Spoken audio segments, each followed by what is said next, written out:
What's going on, guys? Gamer Dude back once again, bringing you some more informative gaming news. But before we begin, you all know the routine, or at least I hope you do by now. If you are new to the channel, please make sure you smash that like button and drop me a subscribe, because it would just be your good deed of the day. Same applies if you are a returning viewer. Now then, my bat fever is not over yet, because it appears we have some news on the upcoming Suicide Squad game slated for release mid next year. So it appears that the co-founders of Rocksteady Studios have actually left the studio. That is Sefton Hill and Jamie Walker. Rocksteady co-founders and studio head Sefton Hill and Jamie Walker will be leaving the company at the end of this year. Warner Brothers Interactive Entertainment president David Haddad announced in a letter published on the Rocksteady Studio websites on Wednesday of this week. Now, with Suicide Squad Kill the Justice League almost finished, they have both decided to leave Rocksteady at the end of 2022 and will begin a new adventure in the gaming industry. Haddad wrote the following in a post. "We have had the utmost respect and gratitude for Jamie and Sefton and wish them all the best in their new endeavours. And like many fans, we look forward to what they have in store for us next."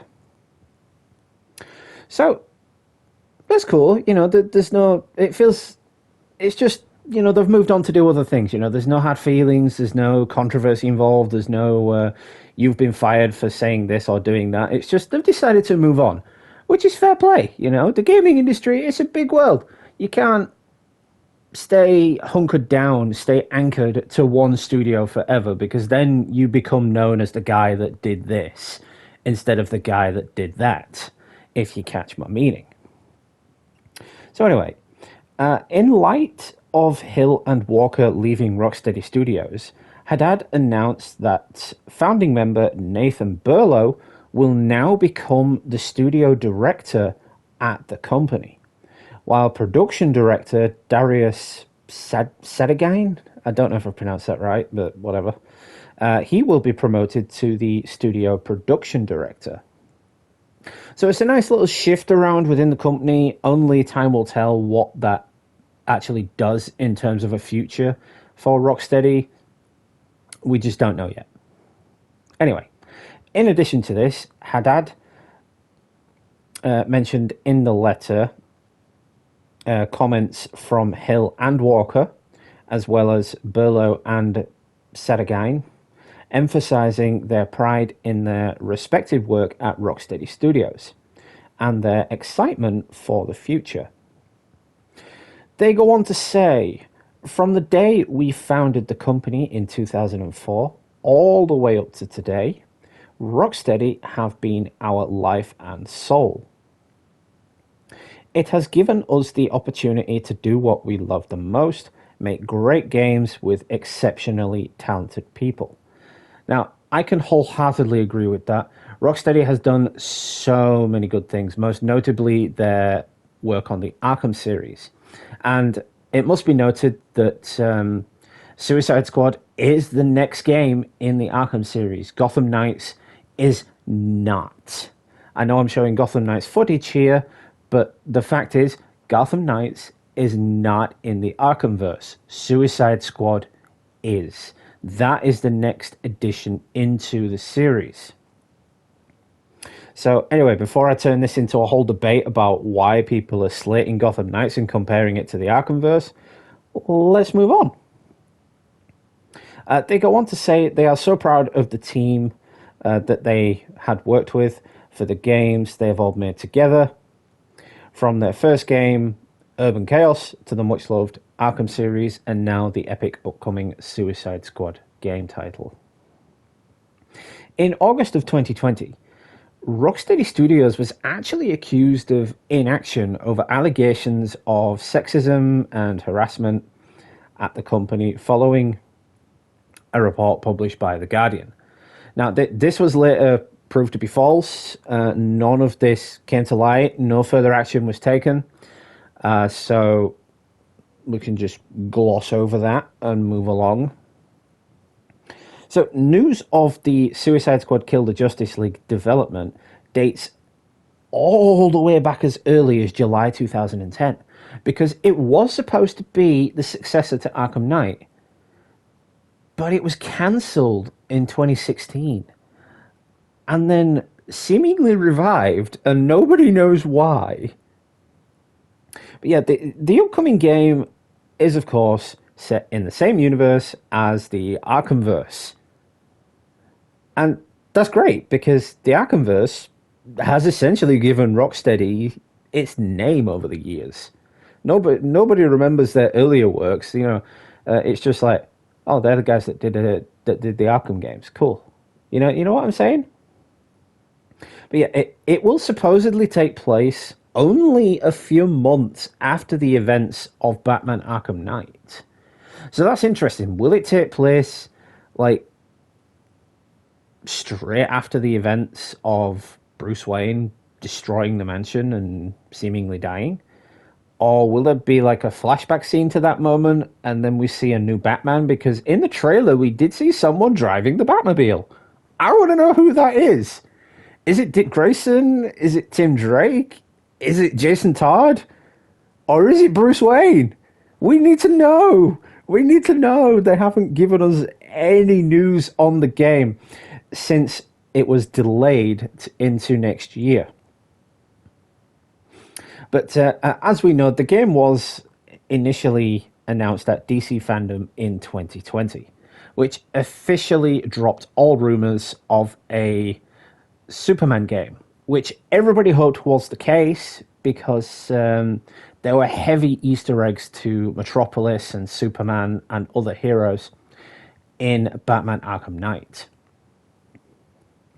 So it is a little bit disappointing to fans that this time you were playing as the villains, but it's also a nice welcome change from the superhero vibe, because of course you've got all these amazing Marvel games where you play as the Avengers, you've got Spider-Man, you've got upcoming Wolverine, all these ones that EA Games are working on, but you're playing as the heroes.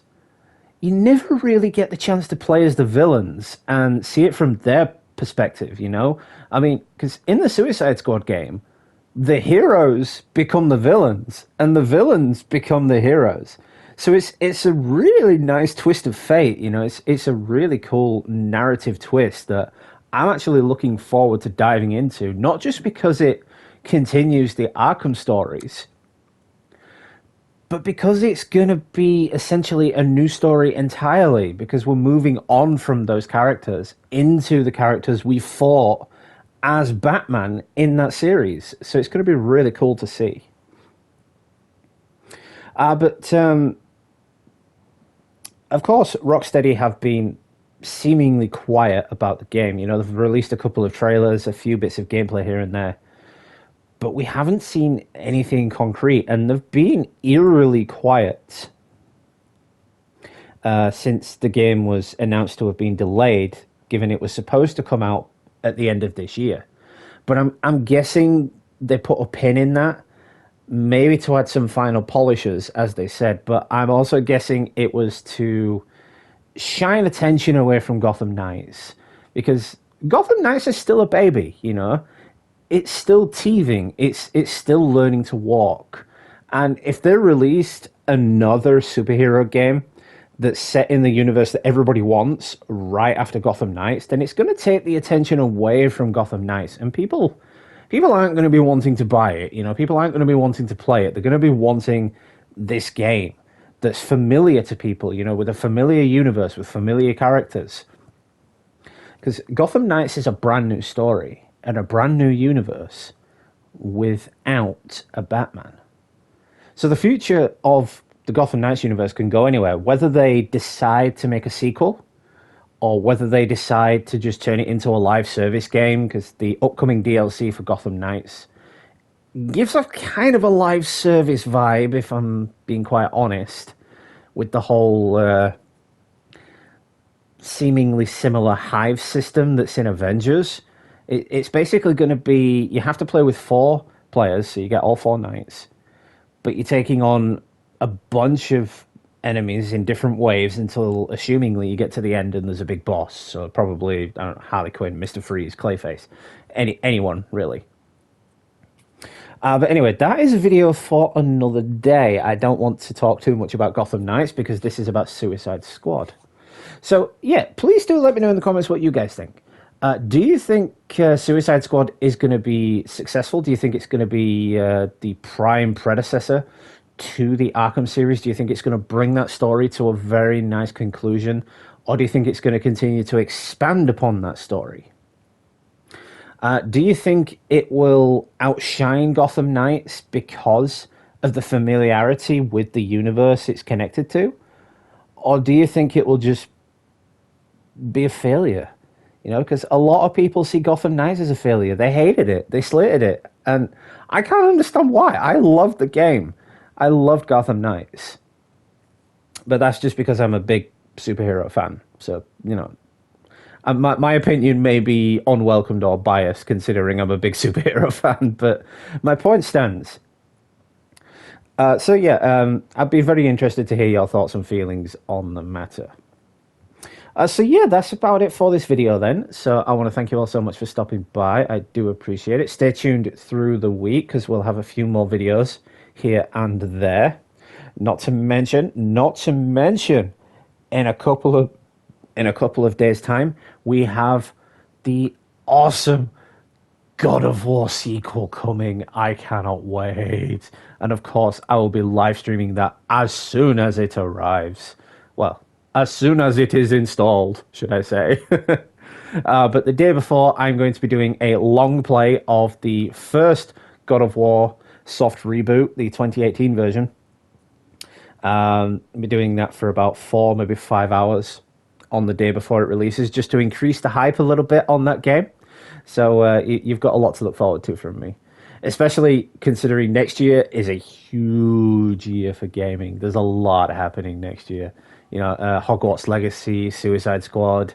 There's a couple of updates for Avengers coming that's going to get me going back to that game. So you can expect a lot from that as well. So yeah, there's a lot coming from me. You know, I was gone for a while due to my own mental health. I had to leave for a while, and I'm sorry for that.